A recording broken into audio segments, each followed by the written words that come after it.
Well, howdy, ladies and gentlemen. Welcome back to History Class. Today we're going to take kind of a look at what's been happening in Central and South America since World War II. We already talked about probably the most important turn of events in Latin America since World War II has been the events in Cuba with the rise of Fidel Castro, Cuban Missile Crisis, Bay of Pigs. But we already covered that previously when we were going through the Cold War stuff. So we'll kind of take a look at the other countries besides Cuba. In the Spanish and Portuguese speaking parts of the Americas. So typically, I'll start with the places that were more Cold War hotspots. So Cuba is probably the most famous of the countries that fall to communist revolution in Latin America, but they're not the only country that faced that danger. In the 1950s, it looked like Guatemala was moving in that direction, and Guatemala is pretty close to the United States. It's on Mexico's southern border, there was a chance that they were going to go communist. When Eisenhower was president, he actually helped. He used the CIA to do a secret coup and overthrew the communist regime in Guatemala and ensured that they wouldn't go communist. So score one for the CIA on that one. There was also a war with communism in Nicaragua that became a really big deal, especially in the late 1970s and early 1980s. Throughout the 70s, the United States had supported the Nicaraguan president, who was a man by the name of Anastasio Somoza, and Somoza was actually a bad guy. Remember the quote I said about the Shah of Iran, that he's maybe a son of a gun, but he's our son of a gun. That's the same kind of principle with Somoza, and a lot of these Latin American wars were situations where it wasn't black hats and white hats as much as kind of a gray hat and then a dark black hat. If that's a reference to the old tendency in old Western movies to have the good guys wearing white hats and so on.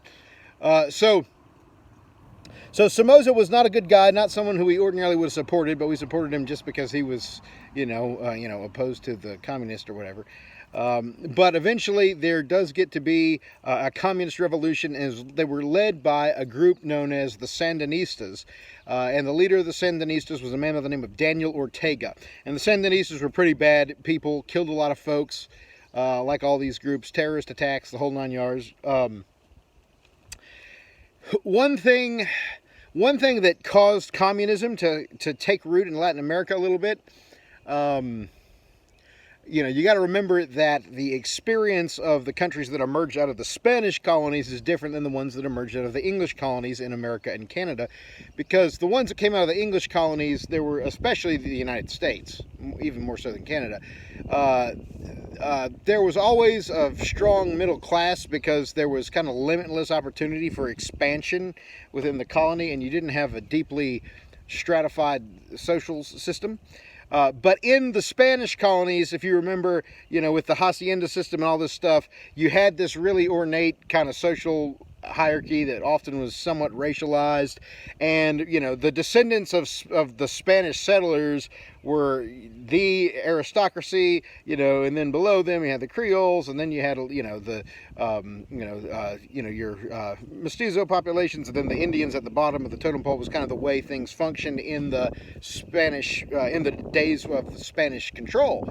And so because of that, and because the Spanish settlers basically claimed all the land and just kind of made the peasants work it, there was never really a fair distribution of land. It wasn't like in America where you had like the Homestead Act, where which we'll talk about that stuff next year, but you had laws like basically hey, we've got whole states of land that is wide open, well, except for the Indians, but the Indians are like, hey, excuse me, we're here, but no one was paying attention to them.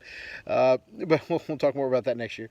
But anyway, but you had all this like land that was unclaimed, and an ordinary middle class person could go claim 100 acres or whatever in some of these western states and stuff. In the Spanish colonies, the Spanish settlers controlled it so much that there was really no hope for the development of a strong middle class. Well, once these countries win their independence, a lot of the aristocracy of these countries don't really want to change the way they did things. One of the very last lessons we had at the school before the shutdown, I remember talking about the Caudillos, who were these, the name they used for these Latin American strongmen that were kind of these kind of dictatorial figures, usually were military generals. And they tended to support the interest of the aristocracy. So where communism was able to succeed was there really was a case. Communism really builds off of the envy of, looking at the rich and saying that they've got things unfairly, so we need to take their stuff and give it to the people who are the working man, the proletariat, who really deserve it. And in most situations, that's bunk. In Latin America, it makes more sense because there really was an unfair distribution, which is why a lot of these Central American countries in particular, the same phenomenon, it happens in South America as well, you get this title of Banana Republic, which they get that name from the fact that, the bananas crop is a huge part of those economies. But in some of those countries, like the ones that own the banana plantations, are exorbitantly wealthy, and the people that work on them, not so much. And so because of that dynamic in Latin America, there was a lot of support for some of these communist movements. But the problem was, whether you feel bad about the way these countries got started or not, communism isn't going to magically start working. Because first off, it does require significant bloodshed to bring the system into place. Second of all, every communist government winds up destroying individualism completely, making everyone kind of fit into the box of serving the needs of the state. It's still,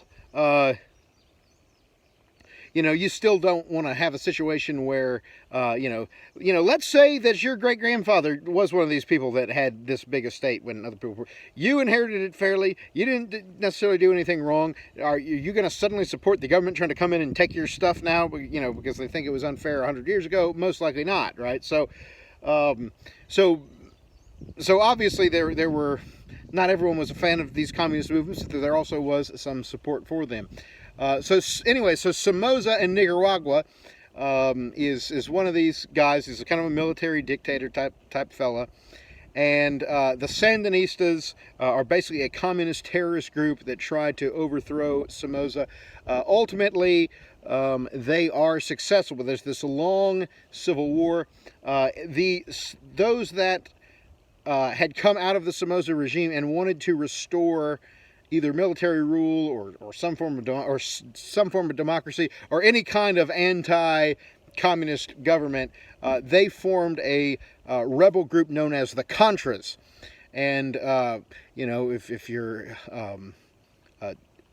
very interested in American politics, we'll talk, next year in American history about how, Reagan actually had a little bit of a scandal where they had diverted some funds that paid off Iran to receive some hostages back and diverted them without congressional approval to go fund the Contras in Nicaragua. But the reason why people were interested in doing that was because we were really concerned about having communist countries in the Western Hemisphere. We did not want communism to spread among our neighbors. And so the U.S., even if you can question the legality of the way they did about it, we wanted to put a lot of money into these Contras to kind of help them overthrow the Sandinistas. Ultimately, the Sandinistas are overthrown, and the dictator Ortega was taken down. But ironically, Ortega actually winds up returning to power in the 2000s.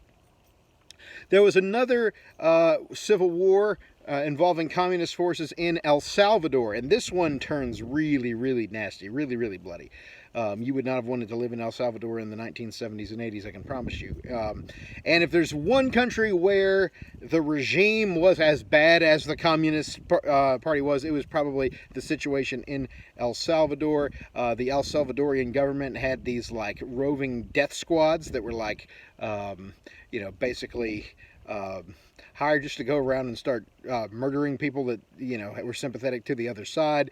They famously murdered this particularly famous Catholic priest while he was doing the mass on a Sunday. He walked into the church and gunned him down with machine guns in the middle of the church while he's doing the Lord's Supper. Not a good PR move in a Catholic country, I can tell you that. But that was a really nasty situation. once again, America was still kind of supporting the government against the communists, but there was a little less enthusiasm than we did in Nicaragua. So some countries were having the whole Civil War thing as it related to communism. There was a famous Argentinian communist by the name of Che Guevara who helped try to spread communist revolution kind of across different parts of the third world. He went to Cuba and kind of fought as Castro's right-hand guy, and then went to like several African countries as well to kind of stir stuff up. The countries that didn't have direct like communist stuff going on, a lot of them still face the tension between moving toward democracy and moving toward like military dictatorship type situations.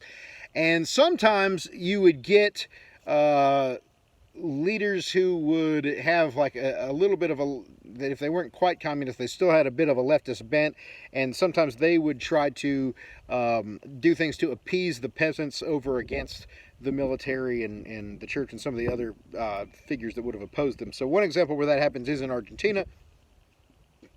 Excuse me. Where probably the most famous of the Argentinian rulers of the recent times was a fellow by the name of Juan Perón, and he had a famous wife named Eva Perón that was very beloved by Argentinian culture for whatever reason. And he was another one of kind of a more kind of leftist bent, wanted to redistribute land and so on.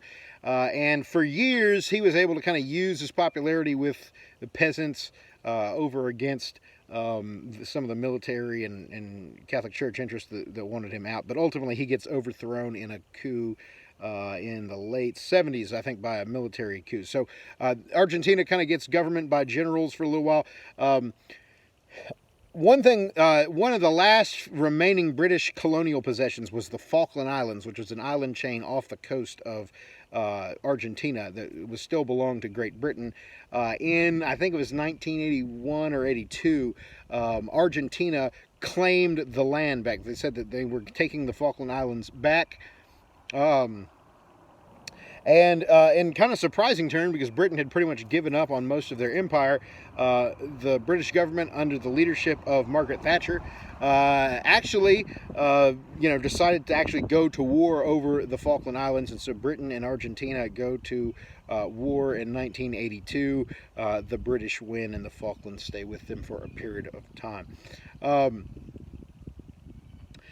So Perón was, more of a more left-wing dictator, but there were some more right-wing dictators as well during the time period, usually with military ties or ties to the old aristocracy.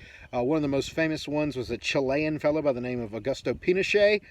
And Pinochet actually has, attracted the attention of some American political scientists with a handful of his kind of economic ideas and stuff. They had a way of doing Social Security that seemed like it made some sense and stuff like that. But still a bad dude, still a dictator, and still didn't allow any kind of freedom of speech or any kind of dissent against his government, and so took away a lot of basic civil liberties, and they had some human rights problems. Pinochet is another one, kind of winds up going down in a coup at some point.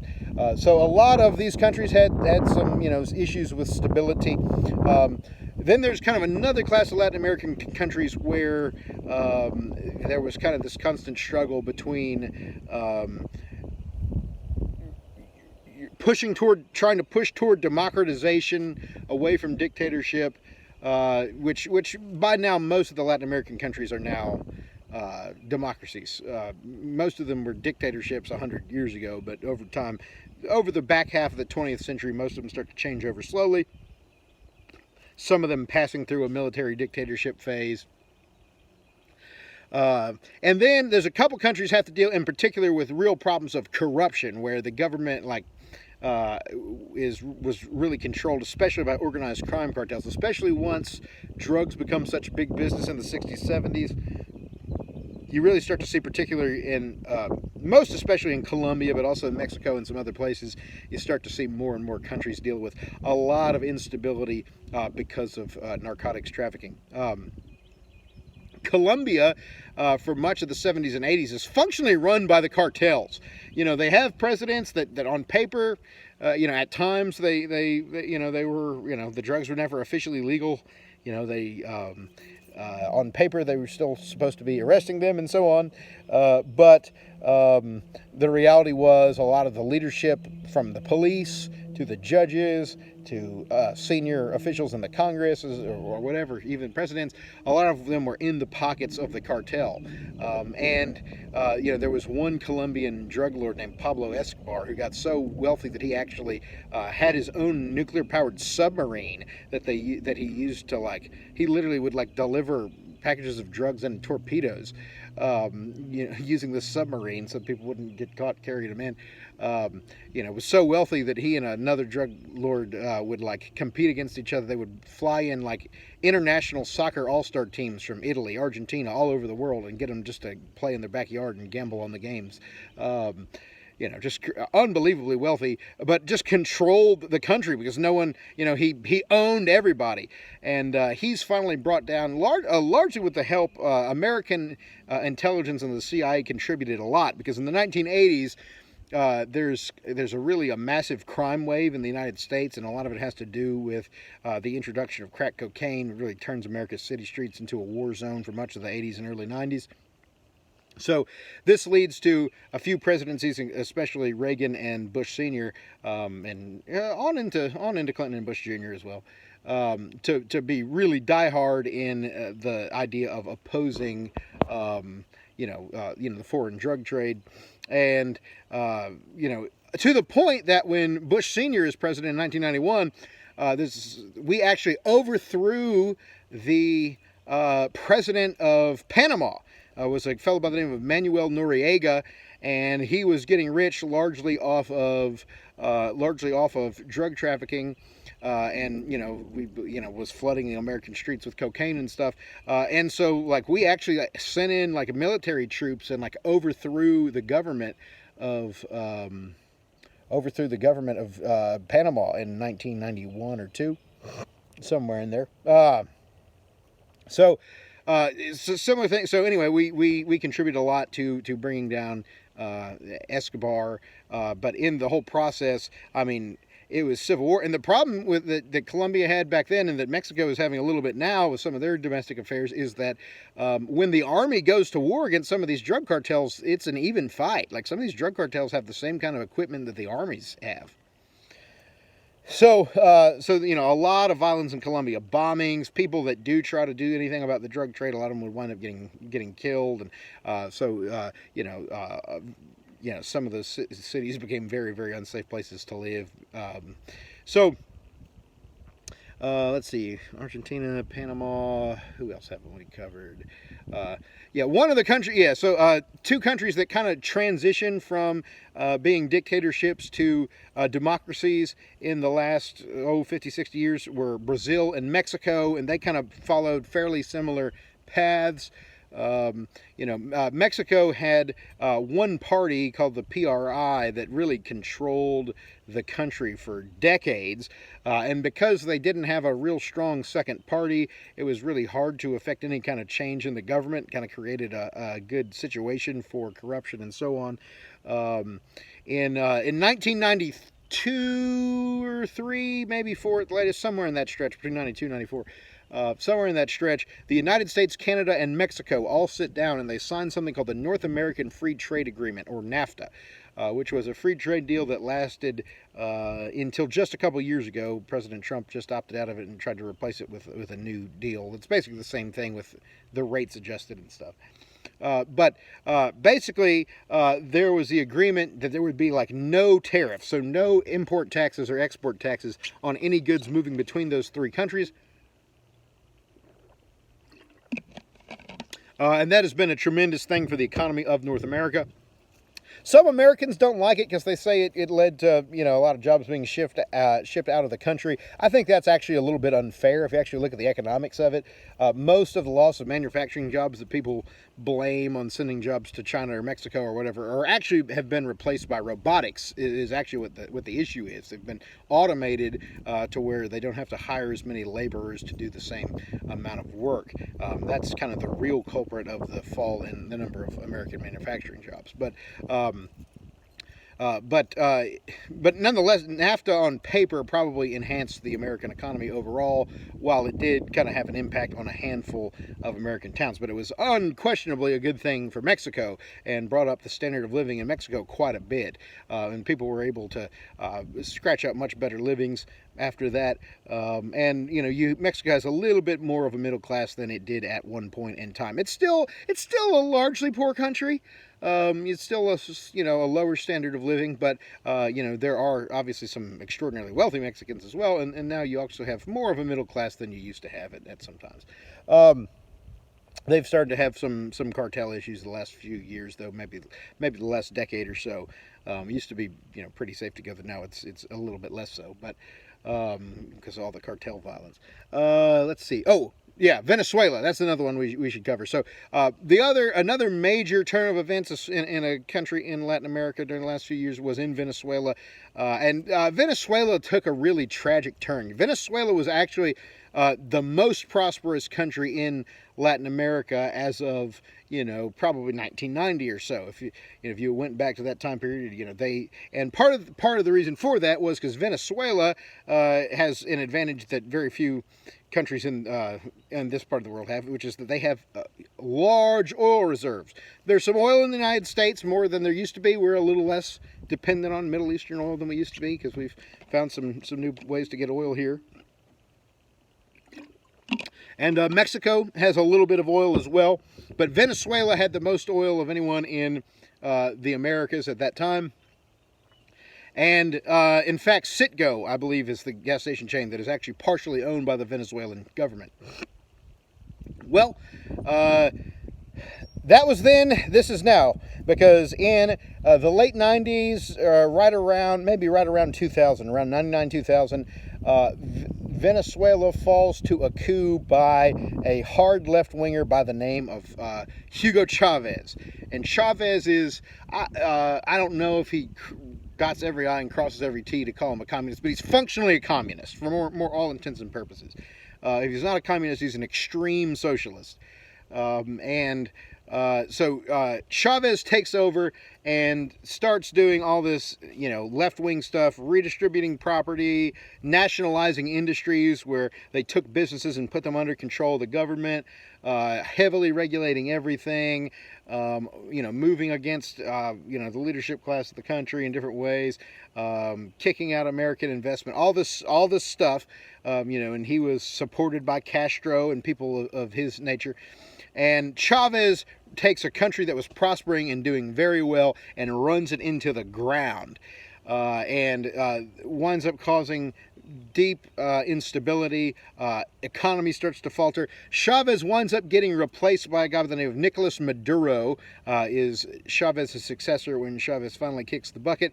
Maduro continues down the same kind of Marxist road, and in Maduro's case, it reaches a true humanitarian crisis in the last couple of years in Venezuela, where with widespread famine, people not able to eat, starving to death. There was a moment. This had more dramatic effect a year or two ago when I talked about it than it does in the post-Corona era. But I was about to say there was a moment where literally people couldn't wipe it because there was a nationwide toilet paper shortage. I always talked about that as the ultimate sign of communist failure, not ever expecting to have had to have lived through that in the United States. Thankfully, I never had a toilet paper gap, but I know that seems like it was a rare experience. Theirs didn't fix itself so fast. Venezuela really has had a rough 20 years after a time where it was doing okay. So a lot of Latin American countries starting to kind of modernize, starting to move toward democracy, but you still have some dictatorship elements. You still got some problems with corruption and a lot of power among drug dealers. One I forgot to mention, small nation of Grenada, a Caribbean nation. I don't know if they're technically Latin American. I think they may be. They might be English speaking. I have to double check. But anyway, but they're in the Caribbean, kind of near Cuba and that sort of thing. Grenada faced a communist revolution as well that was going to overthrow them. When Reagan was president, Reagan actually sent in American troops, and we actually beat the Grenadian communist movement in a war that lasted less than a week. So that was one of one of our more impressive military excursions, rescuing the country of Grenada from the communists at that moment in time. So that's kind of the rest of the Americas, because nobody cares about Canada. So I don't even know. I'm sure something interesting has happened in Canada. There was this one moment where Quebec, the French-speaking province in Canada, tried to declare their independence in the 1990s, or a large movement of them supported it, and Canada kind of had to fight the threat of breaking in two, but they wound up figuring it out, and the separatists lost, and so Quebec is just happily or unhappily Canadian now. So it's really cold out there. They have moose and stuff. I don't know. So anyway, that's the rest of the Americas. We'll kind of take a look at what's going down in Africa next go around, then kind of wind back around to the Middle East and kind of see how we get pulled into the whole Iraq war deal, and then we'll talk about economic globalization, and then we're pretty much in the present day at that point in time. So we're coming down to the stretch. We're almost done here. Not long until it shall be summertime, and you won't have to worry about seeing my mug on your computer screen anytime soon. So y'all take care, and I will see you around shortly.